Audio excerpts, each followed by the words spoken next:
If he's gonna give me a gay scene when I haven't talked to him the whole f***ing game, that's not true. I talked to him like 4 or 5 times, but still. That's what you get. We've never brought him with us, not even one time. He looks autistic. He's just like reaching it. Are you seeing You really this? think you're right. I love this time of night. Why am I that close? Scooch away. I hate this. The timelessness of love. You know what's funny? Someone was talking about this on 4chan. I'm pretty sure if you like do this wrong, he leaves the party. Really? Yeah. Party. Alright, I'll try to avoid being gay. The impossible challenge, avoid being gay in Baldur's Gate 3. It really isn't. To say, stay with me, will you? Oh my, I don't want to stay with you like that, dude. Anymore, but I don't want to be alone. Alright, sure, whatever. Oh my, I love how Don't touch me. They're like, are you gay? Are you, is it gay? Don't touch me! Yep, I think this is it. This is the video where I finally make both my fans and my haters angry at the same time. Because believe it or not, I actually like Baldur's Gate 3 in spite of all of the various controversy around it, which there's probably more than you think. Somehow, despite being a CRPG, a basically dead genre, and a turn-based tactics game at that based on 5th edition's terrible combat system, this has managed to accrue supposedly 800,000 active players on Steam. Now personally, I'm slightly suspicious of that number, but it's clear that this game had an insane amount of hype around it. Now obviously, Baldur's Gate 1 and 2 were very popular RPGs back in the day, kinda before my time. The first one released when I was just 3 years old. So obviously, I didn't really play this genre. I didn't have a gaming PC until a few months before I started this channel. So I did go back and play the first game, and it's incredibly dated. I don't really like this real-time with pause genre in general. You could say it has much faster pacing, and that's true, but Baldur's Gate 1 specifically has a lot of issues. But unlike real-time with pause, I actually do like turn-based tactics games. I'm a big fan of the new XCOM games, and to a lesser extent, I like Fire Emblem as well. And on top of all of that, I'm actually a massive fan of the fantasy genre in general, whether it's medieval fantasy, high fantasy, dark fantasy, obviously with the Souls games. Dark Souls is one of my favorite games of all time. So once again, I say, in spite of the fact that this is 5th edition Dungeons & Dragons in a post-Critical Role world, which, if you don't know what Critical Role is, it's a live stream where a bunch of nerdy-ass voice actors sit down and play Dungeons & Dragons, and it's been going on for like 6 years at this point. And it brought in the Tumblr and theater kid crowd into Dungeons & Dragons. I am not the least bit shocked about any of the content in this game. Now, it still disgusts me to a degree, but I would be lying to you if I didn't say that I enjoyed this game. This actually is one of the best games that came out this year. And it's crazy that I'm saying this about something that is clearly a product for left-wing people, and especially women. You can tell that women wrote a lot of the content in this game. It is incredibly obvious. But the fact that I enjoyed a game that clearly was not made for me or people like me does show you that this product has a lot of quality, a lot of love behind it. Larian definitely tried their best to make this a high-quality game. You can't take that away from them. There's a reason people like them as a developer. So I'm going to try and maintain a consistent tone throughout this review, but this is definitely a mixed bag. I loved a lot of stuff. I liked a lot of stuff. I disliked almost as much stuff as I liked, and I was disgusted by a shit ton of stuff. So, as always with my reviews, I'm going to break this down into sections. If you don't care about combat, if you don't care about some of the good aspects of the game, you can always just skip to the cringe stuff. I will try to keep that to its own section where I only talk about wokeness and degeneracy. Because, again, this is a game with gay bear sex in it. And I know this is the longest intro I've ever done, but one last thing before I get into the review. No, I haven't finished the game. This game is at least 40 hours long. I played as much as I could, with most of that time being spent in a co-op playthrough with my brother, and I also played quite a bit of a second playthrough as the Dark Urge, which I'll be talking about as well. And trust me, I played more than enough of this to give an informed opinion on it. So without further ado, here's Baldur's Gate 3. Okay, let's start off with one of the worst elements of the game, because I am a negative Nancy. And I only think it's appropriate we talk about the character creator anyway, as it's the first thing you do after watching the intro cinematic. You have all of the player's handbook races, plus Githyanki, since they're a part of the plot in this game. My problem is, most of these races are pretty adjacent in their function in-universe, if that makes sense. Like, what is the point of having half-elves if you already have humans and elves? Yes, half-elves have different abilities technically, but in-game, elves are pretty much superior in every way, and humans have been significantly nerfed. They're actually the second worst. And the worst of them all is Dragonborn, which doesn't even get any real racial traits. You get a really shitty dragon's breath, depending on what kind of dragon ancestry you have, but it's completely useless after level 1, so you basically get nothing. And it sucks because I think the Dragonborn is the only character that actually has good customization out of these. As for the other humanoid races, you basically get to select between 5 and 8 preset faces per gender, or excuse me, body type. This is one of those games where you can choose your pronouns. And the default body type is female, by the way. And not only that, the default human is black. So if you remember the trailer from about a year ago where they had a black female character as the main character, yeah, that's actually the default human if you want to play as a human. Now, of course, me being the supreme chud on the internet these days, at least in the video game space, I wanted to play as basically a jacked Hitler, Chudler, if you will. Which was kind of funny for a while, but honestly, my brother's character, who was like a pre-HRT transitioning Channing Tatum, was actually kind of hilarious. There's something about the facial reactions in this game that are very jank. In fact, most of the animations are very jank.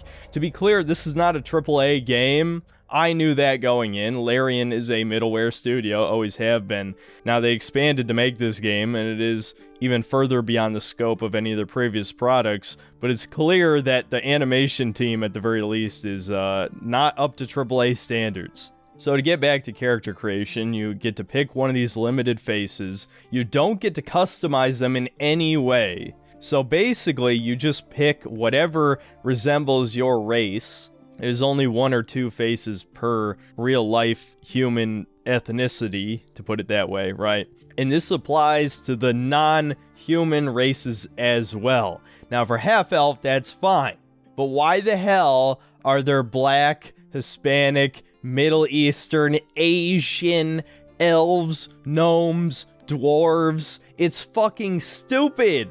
My immersion is destroyed. Now I realize D&D is nothing like Tolkien fantasy anymore, no matter how much it ripped off of Lord of the Rings. It's obviously gone in its own direction. It's just a massive kitchen sink setting.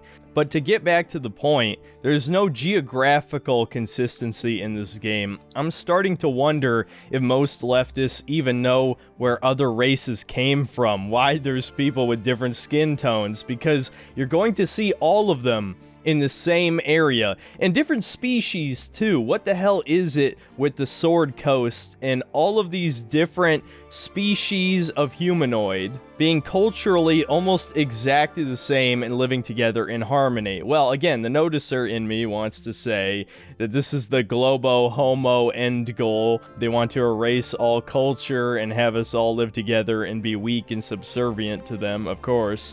Now, this is the part you're going to clip for Twitter, for those of you lurking to complain about me for the millionth time, and I'm going to laugh at you if you take the bait.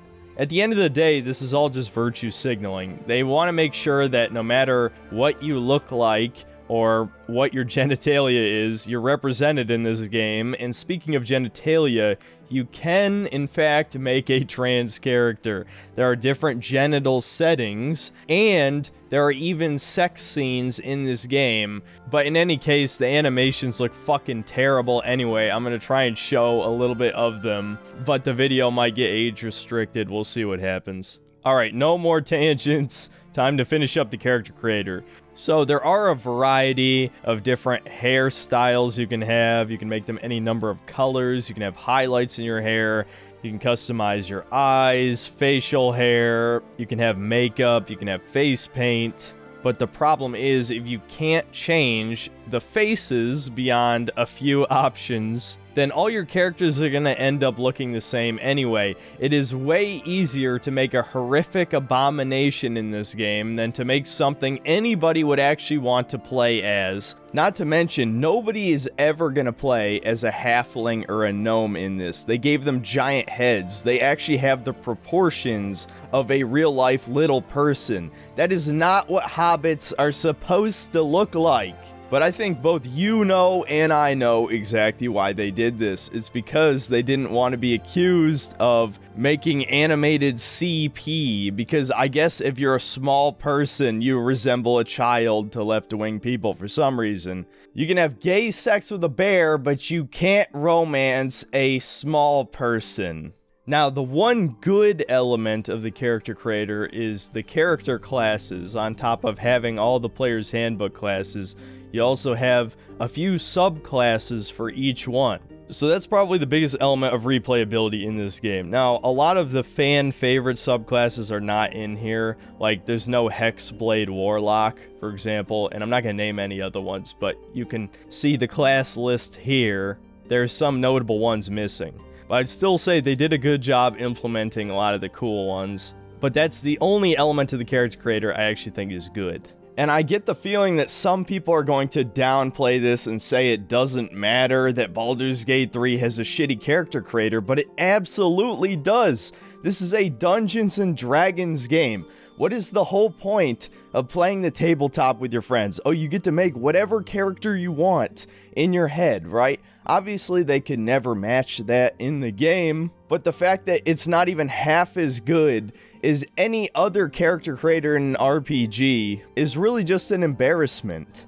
And it's not like BG3 is super rough around the edges with no polish. No, there's actually so much detail in various other aspects of the game. They really put their all into it, so why did they half-ass the character creator?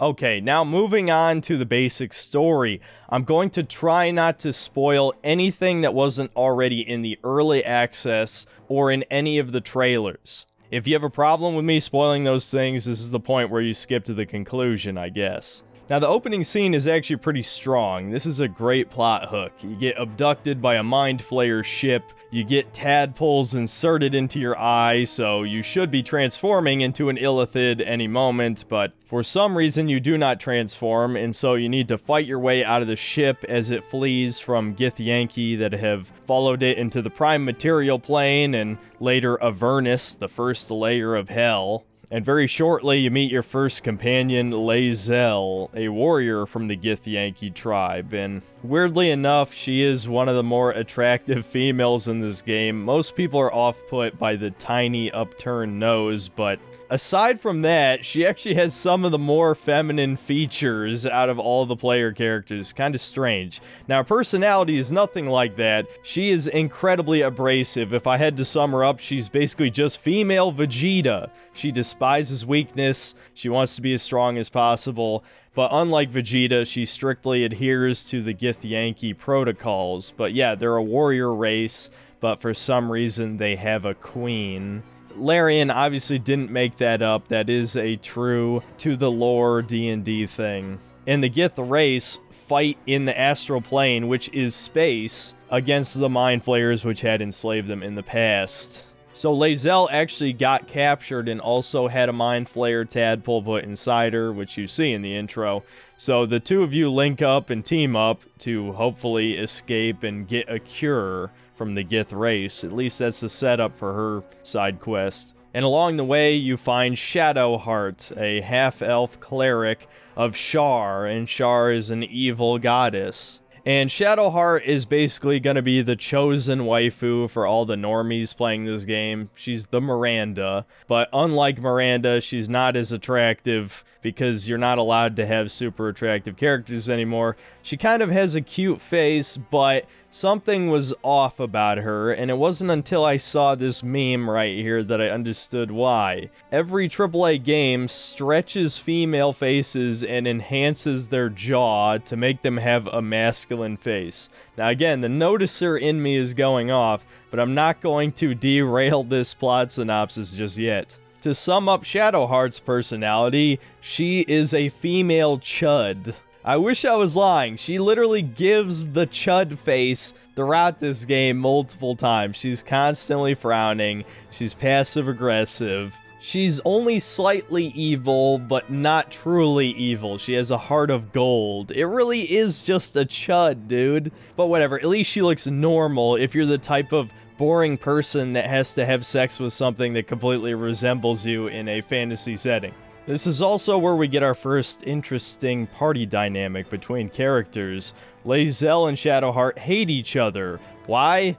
Well, they're both women. And the Gith are just naturally racist, which might be one of their more appealing qualities, honestly. At least it differentiates them from the other races of Faerun. So now that the three of you have teamed up, and likely you also have an intellect devourer on your side, which is a brain with legs, you make your way to the helm of the ship. You see that one of the Mind Flayers is fighting with a devil from Avernus, and your mission here is to just go to the steering wheel, essentially, and get out of there. But you can kill the devil and get a bunch of EXP and a special flaming sword that is actually quite good. But I'm not going to get to the combat just yet. And so once you complete this little tutorial sequence, the ship crashes. Miraculously, you and the other protagonists are saved by a mysterious force. And you go out into the world and gather your party, and this is Act 1 of the game. The game is split into 3 acts. Act 1 has plenty of content. I'd say somewhere between 10 and 15 hours, depending on how thorough you are in seeking out optional content. There really is a lot here, and a shocking amount of it is good. Now, this comes at the price of the open world being very small and fairly linear. It's not linear in the traditional sense, because you can go off in different directions, but it really is just 4 different paths divided into cardinal directions, right? It's not like Skyrim where you can just pick a direction, walk in it till you find a location. No, there's set pathways on the map, and you just pick a path and follow that path, and you'll find content, obviously. The main conflict of Act 1 is between this refugee camp full of tieflings, which are basically humans with devil blood infused with them, and they've taken refuge inside of a druid grove, and the druids want them to leave for obvious reasons, and the Cult of the Absolute, which is a bunch of other people that have been infected with these special Mind Flayer tadpoles that are also not transforming, but they're part of a hive mind. They listen to some goddess called the Absolute. And the only reason you're not a part of the cult is because Shadowheart stole a Githyanki artifact, which protects you from this hive mind influence. So honestly, at this point, it's a pretty solid story. I was definitely into it, and over the course of Act 1, you meet the other party members. Now, at first I hated most of them, and then I kinda grew to like them over the course of the story. But this game has a massive issue in how it portrays these other party members. They're given way too much importance. I understand that each individual should have their own backstory, their own reason for teaming up with you, but Larian seems to have this issue where they think creating a compelling character means giving them several pages of backstory. And they seem more important than you, the main character, because unless you pick Dark Urge, you don't have any prior feats. You're just a normal guy. And they even have an explanation as to why each party member was demoted to level 1.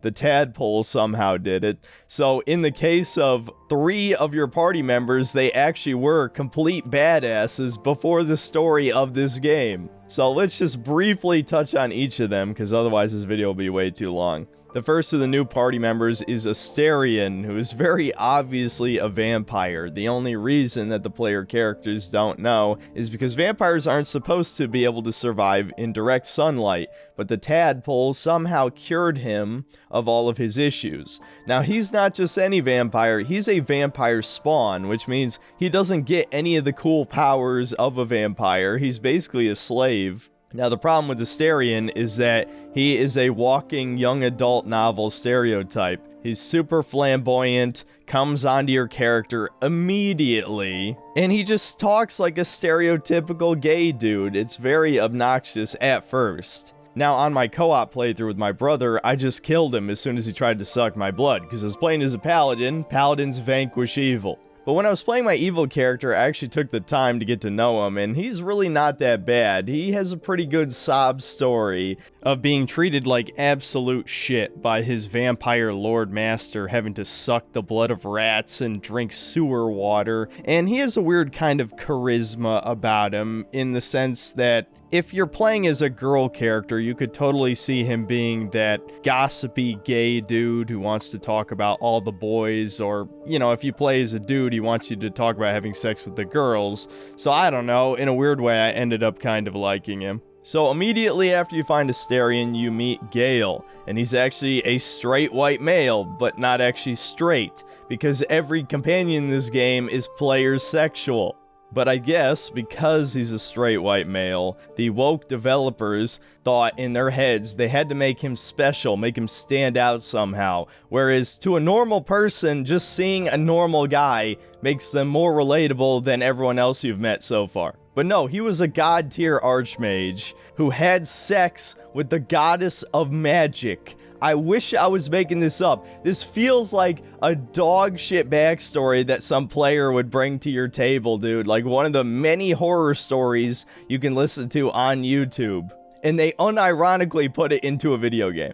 And so his big dilemma is that he found a missing piece of Mystra, the goddess of magic, and he inserted it inside of himself, and now he's gonna turn into a nuclear bomb if you don't keep feeding him magic items. And yes, this is an in-game mechanic. You have to feed him magic items. Now, thankfully, at the start of Act 2, he doesn't blow up anymore for a reason I won't spoil. But does this not sound like the most Mary Sue character you've ever heard that starts at level 2 when you find him? Gale absolutely has main character syndrome. He's the worst out of the cast with that shit. Now, after fending off a goblin attack and going inside the tiefling refugee camp, you find Will, the token black character of the cast, and he was completely rewritten from early access, but I didn't even use him in early access because he seemed boring, and honestly, he's still boring. But unfortunately, he has a little bit of Mary Sue in him too. Before he got abducted, he was the Blade of the Frontiers, some badass who fought demons or something in hell. I wasn't entirely listening, but he actually knows our final party member, Karlach, as he made a deal with a Cambion to get warlock abilities. And he's been assigned by his patron to kill Karlach, and he was lied to and told that she was an actual devil, whereas tieflings are technically not devils, even though they look like devils. And that's a whole thing I'm going to get into in the cringe section, which we'll be getting to shortly. And on top of being this legendary hero, he is also the son of Archduke Ravengard of Baldur's Gate. And Baldur's Gate is supposed to be a wretched hive of scum and villainy, according to the Descent into Avernus adventure, which is a prequel to this game. But Archduke Ravengard is the one noble good guy amongst all of them. The evil ones are white, of course, in the adventure.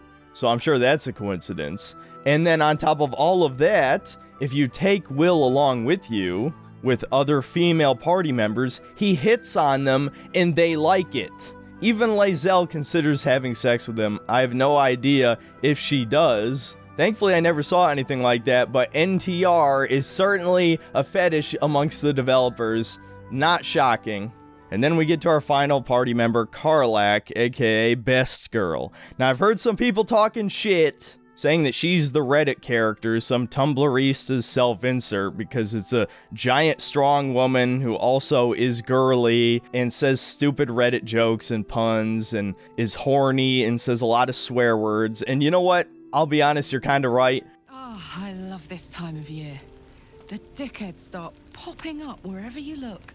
Cringe. What do you want? And Karlach's backstory is that she was a legendary demon killer in the Blood War, a servant of Zariel, the archdevil of Avernus. And she's a barbarian whose heart was literally replaced with an infernal engine. And the engine is burning too hot, so she's constantly on fire, so she can't get intimate with anybody. Which actually was very appropriate in the story for Chudler, seeing as paladins save themselves for marriage, right? So, she was the only character who couldn't jump my bones within 5 minutes of meeting her, though she wanted to. Gods, I want to ride you till you see stars. Well, this section aged poorly. I'm reporting in after finishing Act 2, and it turns out I fucked up Karlach's romance. Now this time, it wasn't really me or my brother's fault. This is a very slight spoiler, but early on in Act 2, you visit the Last Light Inn, you meet Jaheira, which you'll know from Baldur's Gate 1 and 2 if you played those games. And after talking to some people here, an encounter is triggered where Isabel, the one who is keeping the Shadow Curse out of the area, is kidnapped by this other guy who's a true soul, right? Well, the encounter completely fucked us over. We only got one turn, not one round, one turn, before Marcus and the Winged Horrors ganged up on Isabel, knocked her out, and took her away. Luckily, she was knocked out. Oh my god, game's lagging like shit. There's too many things happening. Yeah, it's loading a cut. Oh, he got her. But, I mean, there's nothing we could do about that. Yeah, we didn't roll initiative good enough. What did they want us to do? And little did we know at the time, but this failed both Karlach and Halsin's companion quests. Now, believe it or not, unlike every other RPG, this game doesn't tell you when a quest is failed. It just updates your journal, and if you don't check, you have no way of knowing if you actually failed the quest. And so I found out at the end of Act 2 when Karlach talked to me and basically said the romance is over, that I fucked it up. And the only reason I even bring this up in the video is because despite all of the woke shit that I'm about to talk about in the next section, this pissed me off more than anything else in the game. And you want to know why? Because I was actually getting into the story. Act 2 leads up to a really cool and memorable climax. I enjoyed it quite a bit. It truly felt like an epic D&D adventure where you have a showdown with this epic godlike bad guy, and the allies you recruited along the way help you, and it was just a great setup and payoff. But the fact that my paladin was now going to die a virgin like many others before him, unless he can score some 200-year-old druid puss, well, that kind of ruined the game for me a little bit, I'm not gonna lie. It might seem petty, but honestly, I was getting pretty immersed in this game despite all of the leftist propaganda shit. So yeah, I just felt like I had to share that experience in this video because I felt so strongly about it. Alright, let's get back to the companion section. And so there you go, that's your cast of special snowflakes. Honestly, not as bad as I thought it would be. Just take one look at Critical Role Campaign 2's cast, and you saw what I thought any modern D&D game would have for its protagonists. So honestly, this is at least one step above that. That being said, only 2 of them are actually good aligned, that being Karlach and Will. All the others are asshole neutral, or narcissist neutral, whatever you want to call it, right? Though I'm pretty sure Astarion is just evil. So playing as a paladin means that approval points are hard to come by. And speaking of approval points, I think it's finally time for the part of the video that all of you have been waiting for. Let's talk about all of the various woke and cringe moments throughout the game.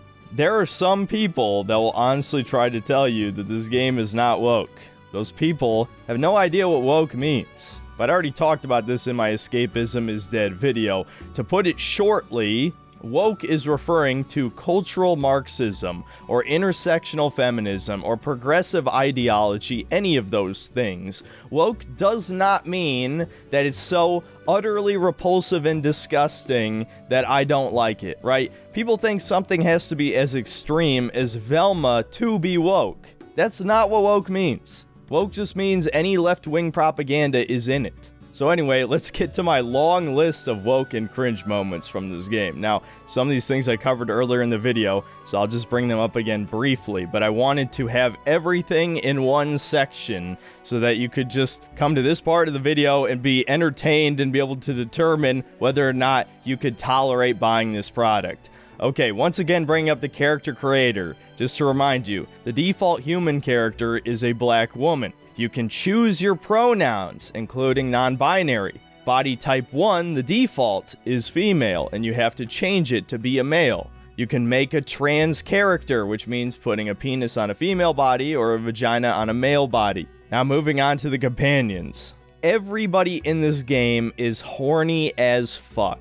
Larian straight up lied to you when they said that their companion romance system was complex and wasn't just agreeing with them and giving them approval points. Wrong. They lied. That's exactly what it is. All you have to do is say things that they agree with, and then they want to have sex with you within the first 5 hours of the game. And when I say everyone, I mean everyone, including all of the male characters, which is especially egregious for Gale, who talks about 2 other women that he was in love with in the past with you, and does not show any interest in men, and yet he has multiple gay scenes throughout the game, and for some reason, even if you don't bring him in your party, he still gives you these scenes at specific moments if you rest at the camp enough. And listen, I don't give a shit how deep into Clown World we are. Most straight men will admit that they do not like being hit on by a gay man. So why the hell are you doing this in our escapist fantasy?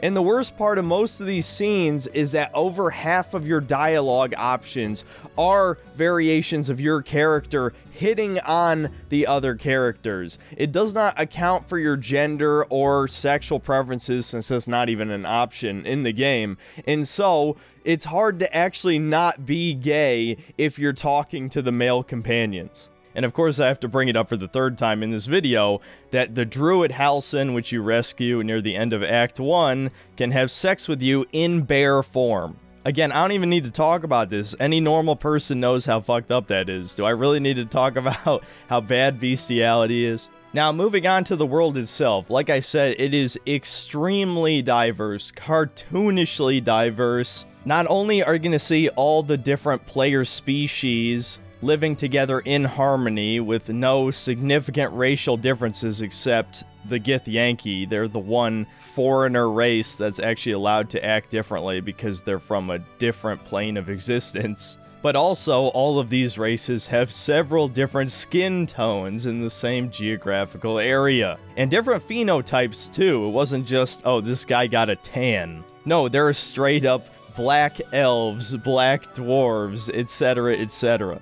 And the tieflings, despite being infused with devil blood, are totally normal people, guys. Definitely not evil in any way. Are you fucking kidding me? This might be one of the more transparent pieces of propaganda in this game, especially since they are asylum-seeking refugees who invaded someone else's town and just squatted there and brought crime, though in the form of goblins raiding the camp. There's so many interpretations you can have of the tieflings, and I think if I explain any of them, I'm probably going to be banned from YouTube. Okay, moving on to the next piece of wokeness. Men and women in this game are treated exactly the same. Now, I know some of you out there don't think that that's woke. Like, when I've tried to say in the past, at least on streams, that Fallout New Vegas is like a proto-woke game, essentially is how I described it. Despite it being one of my favorite games of all time, the NCR's military being half female is fucking stupid. It's ridiculous and makes no sense in a post-apocalypse scenario. And it really should be immersion breaking, but considering almost nobody talks about it, it isn't. But let me just tell you, I don't like when fictional settings treat men and women exactly the same with no differences.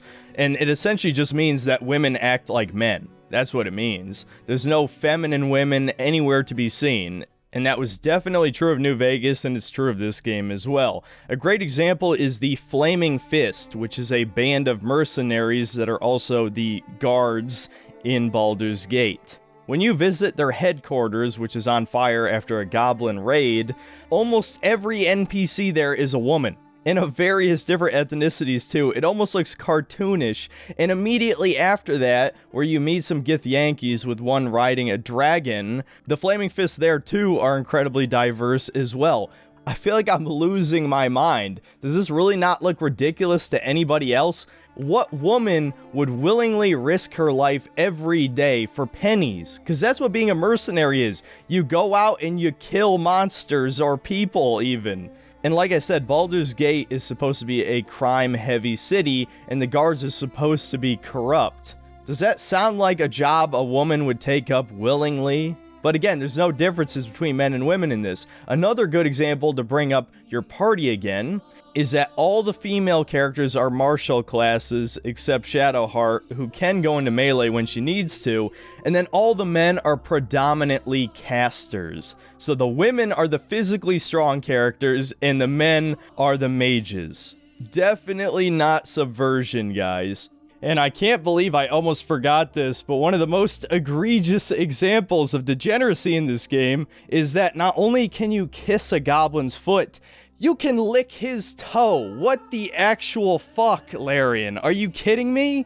There's also a scene that's supposed to be funny, where a bugbear and an ogre are having sex. But that's the whole joke. There's no punchline. Oh, and it doesn't stop there. Once you get to Act 3 and finally reach the city of Baldur's Gate, you are met with a drag queen. Yes, an actual drag queen in Dungeons & Dragons. And not too long afterward, you reach a brothel, and the first woman you talk to inside insinuates that you want to be pegged and whipped by a dwarf woman. There's also a couple drow twins inside. The male one is a stereotypical drow into BDSM shit, but the female one won't even have sex with you. It's basically a girlfriend experience combined with like ASMR type of shit, which in gameplay terms means it's a black screen. I'm not fucking joking. And man, the hole just keeps getting deeper and deeper a couple hours later, and this is a spoiler, you might want to skip 30 seconds ahead. The Illithid, who you allied with earlier in the game, also wants to have sex with you. These guys don't even have fucking genitals, dude. So I guess it's straight up brain sex out of Demolition Man. I don't know, I didn't click the option.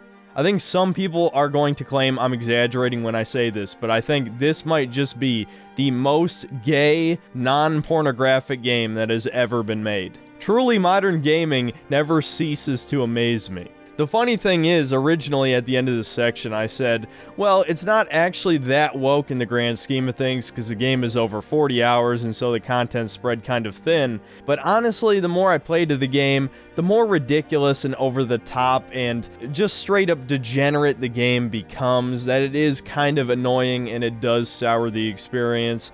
I know people are claiming that half of this is supposed to be funny, and I don't have a single doubt in my mind that women do find some of these scenes funny, but for the most part, it just is straight up degeneracy, and it's kind of disturbing. And look, I'm not gonna push to ban any of this stuff. Honestly, I don't believe in censorship, but I do think it's truly telling that we're not allowed to have big titties or big asses or even just model tier attractive women. You know, how they used to make female characters 20 years ago because art is supposed to be beautiful. But disturbing furry stuff and LGBT stuff, oh yeah, that's totally kosher. I was not joking when I said in the beginning that this game is not made for me or any of my fans. But again, it is a testament to how much I enjoy the fantasy genre that I still ended up liking this game at the end.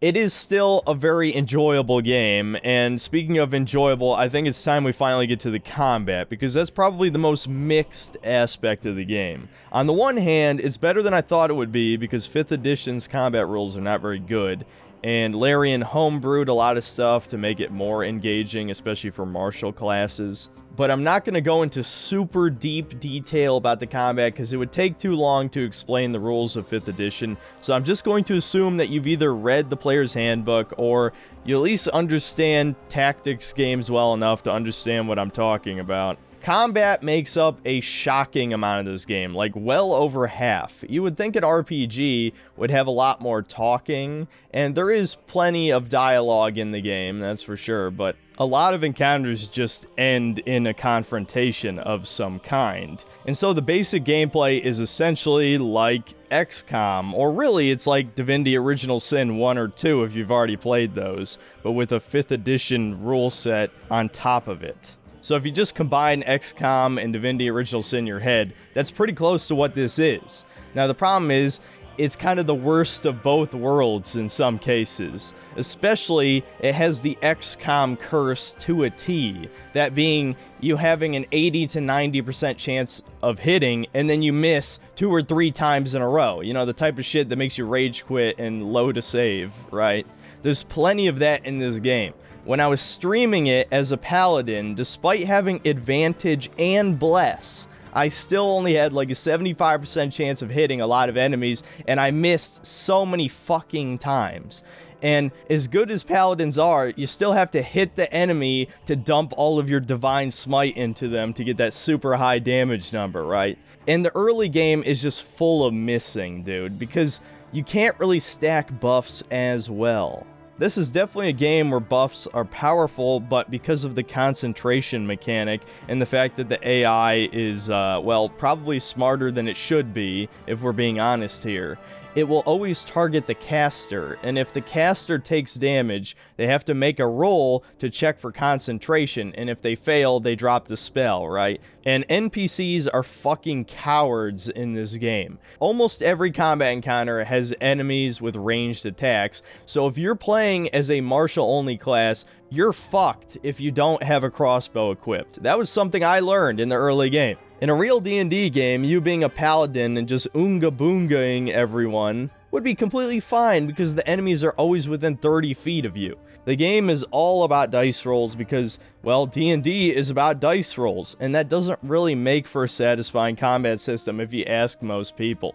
Now, if you know what you're doing, and I vaguely knew what I was doing because I know how D&D 5th edition works because I kind of already knew the rules, it's not as bad. You know you gotta stack the buffs, you gotta get advantage under any circumstance, because advantage is when you roll 2 d20s and you take the higher one. So that's a massive increase to hit chance.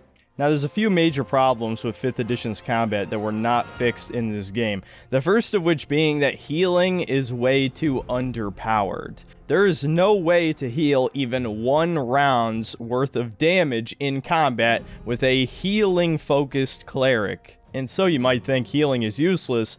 Well, when you die, you go down instead of dying, right? And you have to fail 3 death saving throws to actually die. And so if anyone heals you even 1 point, you come back up.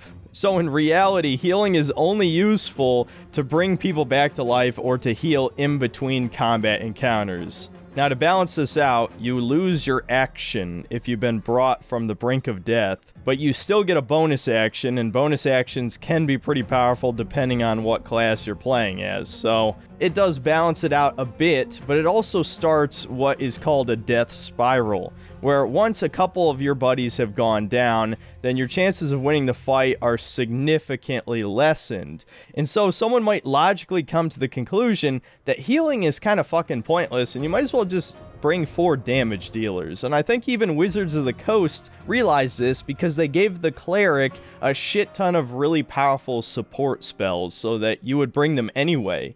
And using Healing Word as a bonus action to bring someone up when they're down is still pretty useful as long as you can get them out of the combat on their next turn. Another big problem with D&D is how casting works, period. Instead of having a mana bar, you have what's called spell slots. And as you level up, you get more spell slots and get higher level spell slots, which you can use for more powerful spells. So every time you cast a spell, it takes up a spell slot, unless you're using a cantrip, which are usually tiny, weak spells. They give the wizard something to do if they've run out of any of their good shit. Now, conceptually, for the tabletop, I think this works fine for immersion purposes because you're supposed to battle like 3 or 4 times a day of not too challenging encounters, and part of the difficulty is resource management, right? You try to save your better spells for when the DM throws the boss fight at you, right? And then after you fight a day's worth of battles, you take a long rest and you get your spells back. This does not work for a video game at all, especially because Larian doesn't really throw trivial encounters at you very often. I mean, yeah, there's a few that are pretty easy and you can win by using lesser spells, but the only restriction on long rests is camp supplies, and you find plenty of camp supplies throughout the game, and you can buy them from merchants too. So logically, you're gonna do what's called going Nova, which just means using all your most powerful spells every single encounter, except for the ones that are obviously going to be easy. And then you just rest for the day. And now to get to easily one of the biggest problems of D&D 5th edition, action economy. To explain this issue simply, if you have more turns than your opponent, you will win every time. And the reason why this is even a problem in the first place is just because each player character is far more powerful than any individual enemy. In 5th edition, they tried to get around this by giving boss monsters legendary actions, which are special things they can do anytime during a round, in reaction to what the players do. Even a monster's lair can have its own actions. But instead of going for that option, at least in the first half of the game, Larian decided to instead just shove a shit ton of enemies, which just makes every encounter take longer and are way more annoying on average. And let me be clear, I'm not saying this game is difficult, because honestly it's not most of the time. The only hard encounters are the ones where you get surprised. So it really feels like artificial difficulty when you have 10 goblins or 10 dark dwarves getting turns before you, killing the caster oftentimes, and then already you immediately start death spiraling. You never even had a fair chance. And again, it's just another example of how unbalanced D&D is compared to like any video game. In most JRPGs, if one of your party members goes down, you just revive them and then heal them and you're okay. Since healing is so fucking weak in this game, as soon as someone dies, you're in trouble. And to put a bit of an addendum on this section, because I am now in the very late game as of the time I'm recording this, the most fun this game ever is when you're between level 5 and level 8. That is when you have a bunch of different useful options that you can use in combat. You have just enough skills that you could maybe do 1 or 2 weaker fights and still have interesting abilities to use. It's also when Larian's encounters are at their most interesting. Every challenge felt like an appropriate challenge. The hardest encounter in the game, at least for us, was during the beginning of the climax of Act 2, when there's a bunch of enemies waiting for you in Moonrise Tower. It was super hard because they could throw a black hole spell that sucked everyone together and slowed them, and at the same time they could use this other area of effect spell that was difficult terrain and could hurt you every turn, so basically trapped you in this vortex of damage. Now, unfortunately, the simple answer to this encounter was just use Cloud Kill in the first turn, haste one of your melee fighters, and kill the 2 mages. But still, that was a cool challenge. I really enjoyed that moment figuring that fight out. And pretty much all the boss encounters around that point in the game are fun. Now, unfortunately, the game takes a big hit in Act 3 for multiple reasons. First of all, your character starts becoming kind of ridiculously powerful. Like I told you, action economy is the biggest weakness of 5th edition's system. If you have more turns, you win. And what is a guaranteed way to get more turns? Summons. And by this point in the game, if you have 2 powerful casters, and we swapped out Karlach for Jaheira, that means you can have up to 6 or 7 summons with you at a time, with 3 of those summons being pretty powerful, and the 4th one being Jaheira herself wild-shaping into a Myrmidon. So when you have 3 fire Myrmidons and an angel with you, the game suddenly becomes a lot more trivial, and again, Larian knows this, which is why they made every boss fight and even half of the normal encounters gimmick battles, and not good ones. We're talking every annoying mechanic in the book. Raising AC ridiculously high, killing the wizard in the first turn, stunning the paladin so he can't actually hit anybody, having a million minions, buffing the boss so they only take 1 damage with a hit until you bring the buff down. And on paper, maybe some of these sounded fun and interesting because you couldn't just hit a guy with a big number to win, but in actuality, almost all of them were annoying with one exception, and they weren't even difficult, honestly, except for the Gortash battle, which is completely broken. The devs did not test it. Basically, Gortash has trapped the entire room. There's flamethrowers. He can reflect projectiles with a potion buff. He's got like a force field that makes him take half damage to everything. And worst of all, he has little mine turrets in the corner of the room that shoot a mine as soon as you walk in line of sight of them as a free action. And that fight was legitimately difficult for all the wrong reasons, because the bombs do 80 fucking damage. And so guess how we ended up winning?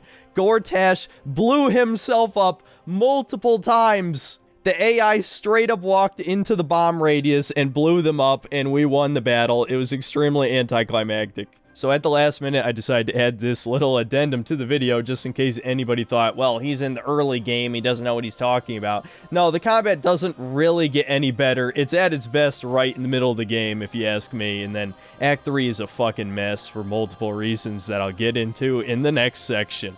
Honestly, the greatest thing in this game's combat's favor is the massive amount of enemy variety. There is so much enemy variety in this game. A good example is going into the Underdark. Almost every encounter in that area is different, and it's completely optional. You don't have to go in the Underdark in Act 1. You can just go through the mountain pass. But down there, you'll end up fighting a Spectator, which is like a baby beholder. You'll fight Drow. You'll fight Duergar, which are evil dwarves. You'll fight a Bulette, which burrows underground and runs away whenever he's on low health. There's mushroom people there, and the mushroom people are actually pretty cool. I love that moment. The Underdark is just awesome. It's probably my favorite part of the game so far.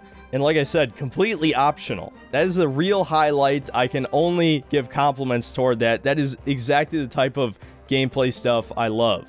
D&D is full of just cool shit that honestly shouldn't all exist in the same universe, because I feel like the civilized races would have been wiped out by all the various powerful evil entities everywhere, but it makes for an awesome, very memorable adventure because there's so much shit to pull from. Ironically though, the biggest problem with the enemy variety is the humanoid enemies. This is going to be a complaint I figure a lot of people are going to disagree with, but I really don't like that every group of humanoid enemies in this game have character classes. Originally, character classes were reserved for the heroes of the story, even if they were like old heroes from a different adventure, like some old wizard in a tower, right? He was like a legendary figure. It makes no sense that a group of goblins have a warlock, a cleric, a rogue, a fighter. It makes a lot of the encounters with the humanoids feel the same, because the goblins and the drow and the other various evil NPCs all do the same shit, and it's all abilities you have, so you know exactly what they're gonna do. The barbarian's gonna rage, the paladin's gonna smite, the rogue's gonna backstab you, you know? Yeah, whatever. I've talked about this combat system enough. I know any of the more normie viewers of mine watching this already tuned out a long time ago, decided just based on the turn-based tactics combat not to buy this game, and I can't blame you. Like I said, it's a mixed bag at best. I don't think it's bad. My brother actually liked the combat more than I did. But obviously there was a reason that none of the advertising for this game showed off the combat, because it does not look great. Now, enough about combat. Let's talk about the social aspect of this game, talking to NPCs and the stories and stuff. Contrary to maybe what the marketing implied, or at least what you might be picturing in your head, this is nothing like a Bethesda-style RPG. You don't interact with random NPCs and then ask them a series of relevant questions. No, when you talk to people, they really only serve one function, whether it's a shopkeep or they're a quest giver and they're already talking about what the quest is, and then you respond accordingly. I find it funny that everyone railed on Fallout 4 for its incredibly basic conversation system, when in reality, most RPGs are just like that. They just have better written lines to hide how simplistic the dialogue trees are. Baldur's Gate 3 is no different. The vast majority of dialogue lines are flavor text. Now, unlike other RPGs, this is probably the most flavor text I've ever seen, where every single class in the game, and even all the player races too, have special dialogue in conversations. Now, a lot of times it doesn't actually do anything.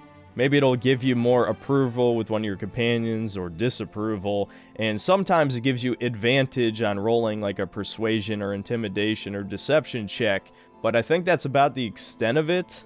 But still, I think flavored text is important. I like that all the paladin lines sounded like a generic hero character, because that's exactly what I wanted Chudler to be. And if you're evil, trust me, there's plenty of evil lines too. This game wants you to play an evil playthrough for your second playthrough, especially because of the addition of the Dark Urge Origin, which we'll talk about right now, might as well, because like I said, I started an evil character playthrough, and at the time of recording this, I finished Act 1.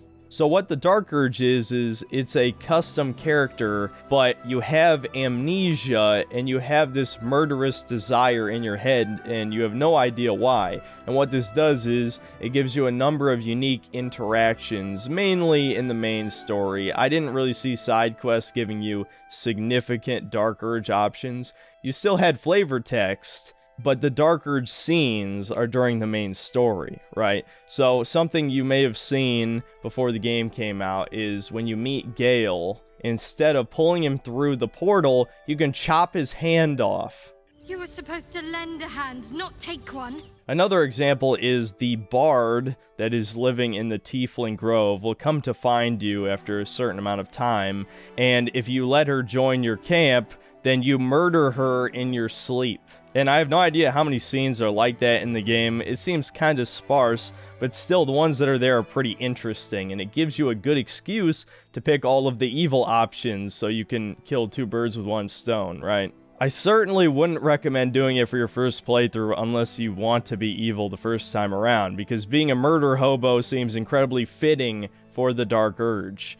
And after playing through Act 1 twice, it's pretty obvious that all of the shills that were hired to claim that this game would be the next greatest RPG of all time were lying about quite a few things, one of those things being player choice. There's several scenarios in this game where no matter what dialogue option you choose, the same thing happens. The most egregious example in particular is when you're traveling through the Underdark, and near the end you find an alternate way into Act 2 which would skip some of the shadow curse that you encounter there. And you have the option to free one of the true souls from the Cult of the Absolute, who has been trapped inside of a room with poisonous gas and is slowly dying. If you choose to free him, no matter what dialogue options you choose, and I reloaded to save several times to check them all, it ends with you fighting all of the Duergar in the room. The only thing that changes is that if you pick every single evil option, you have less enemies to fight in the encounter, and he'll side with you if you pick the final one. Now, there is a second option, which me and my brother discovered by accident, which I believe is triggered if you find the Adamantine Forge. At least that's the only thing I can think of that happened. But if you don't rescue him by that point, he dies. And that seems to apply with the other quote-unquote time-sensitive events in this game. They're not actually sensitive by long rests, it's by plot events. And that's not the only encounter like this in the game. I'm going to go into a minor spoiler here that happens early in Act 2. But one of the huge moments in Lae'zel's side quest has you traveling to the Githyanki creche you heard about early in the game, where supposedly the four of you would be cured of your Mind Flayer parasite. I won't spoil the plot events that happen there, but you are given a lot of dialogue options, but basically all of them result in the exact same thing. Whether or not you side with the Gith or not, the only thing that changes is Lae'zel's approval of you. And so if you want to romance her, or maybe even keep her around the party at all, I didn't load enough to find out. You have to witness all of these scenes, even if you know it just ends in you killing all the Gith anyway. There is no way to actually side with the Gith, and I know some people are going to defend this by saying that the game warns you of this, that your artifact basically tells you don't go there, only bad things will happen. But still, it just proves to me that there's actually not that much player choice in this game.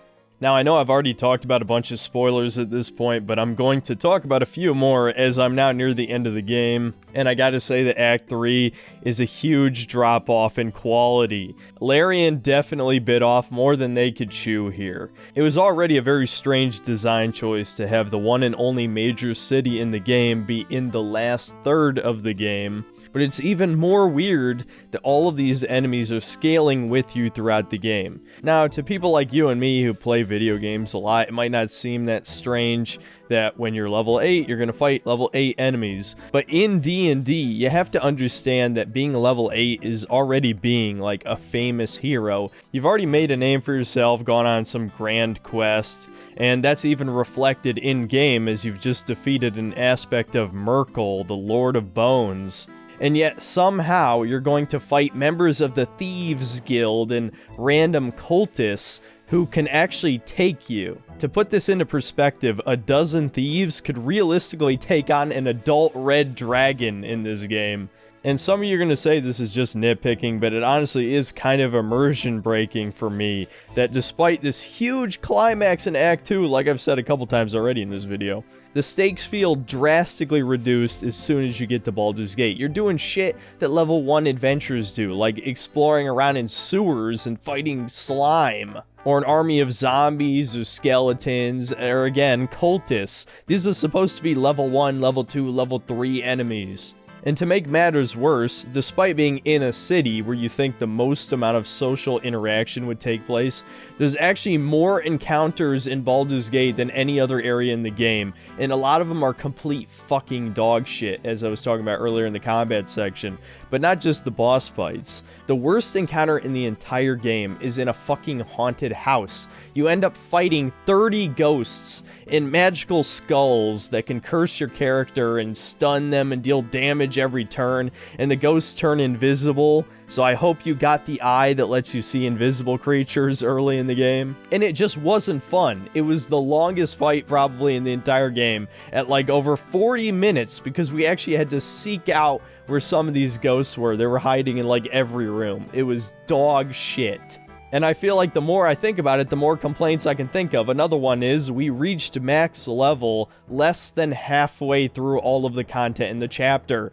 And so now we're kind of left evaluating what side quests are actually even worth our time, because the only thing we stand to gain is magical items, and the game's been dumping us in magic items the entire time, so we just gotta hope we get lucky and get something that's actually better than what we're already equipped with.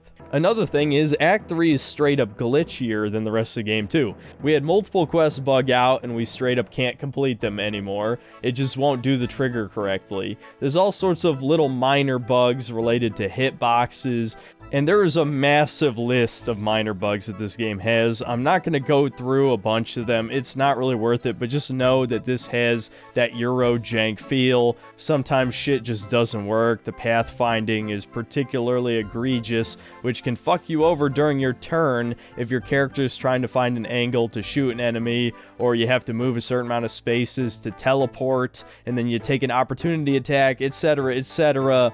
There's a lot of annoying little bugs in this game. You should definitely know that going in. And even if you're able to reconcile with the bad gameplay, as many JRPG fans are familiar with at this point, and you're just sticking it out for the story, even the plot takes a nosedive. I guess because Larian felt obligated to tie this into Baldur's Gate 1 and 2, it suddenly becomes all about the Dead Three, which are these dead gods, and they have a bunch of cultists, and they're trying to revive the gods, right? Specifically, the ball spawn, which all have a piece of the god inside of them, were the central focus of the first two games. And guess what? In straight out of fanfiction, fucking Saravok, the villain of the first game, comes back. And they brought back Minsk and Boo, and apparently Vaconia is also in here, but we haven't done that yet. The Squid is the founder of Baldur's Gate. This story sucks.